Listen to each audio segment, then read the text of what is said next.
அன்பு தமிழ் உறவுகளுக்கு நெஞ்சார்ந்த திருக்குறள் வணக்கங்களை இனிதே உரைத்துக் கொள்வது உங்களின் அன்பு தோழன் பா. மூவேந்திர பாண்டியன். இன்றைய பொழுதில் நாம் நாளொரு திருக்குறள் வரிசையில் பொருட்பாலில் 87வது அதிகாரமாக உள்ள பகை மாட்சி என்ற அதிகார தலைப்பின் கீழ் அமையப்பட்ட 866வது திருக்குறளை பற்றி இன்று நாம் அறியப் போகின்றோம். பகை மாட்சி என்பதற்கு பகைவரின் தன்மை என்ற பொருளில் இந்த அதிகாரத்தின் தலைப்பு அமையப்பெற்றுள்ளது.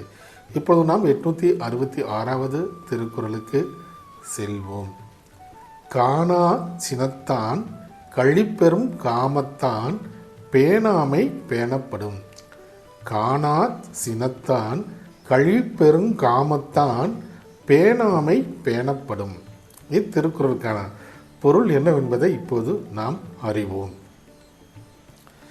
பெரும் கோபத்தையும் மிகுந்த காமத்தையும் அதாவது பெண்ணாசையும் கொண்ட ஒரு அரசனை பிற அரசர்கள் விரும்பி போர் செய்து எளிதில் வென்று விடுவார்கள் என்பது இத்திருக்குறளுக்கான பொருளாகும்.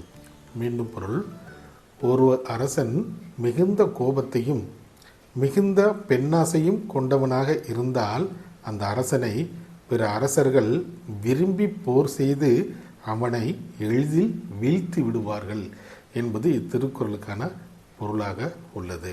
ஆம் தோழர்களே, வள்ளுவரின் வழியினை பின்பற்றி நாமும் எப்போதும் நல் வழியையே தேர்ந்தெடுப்போம். நன்றி, வணக்கம்.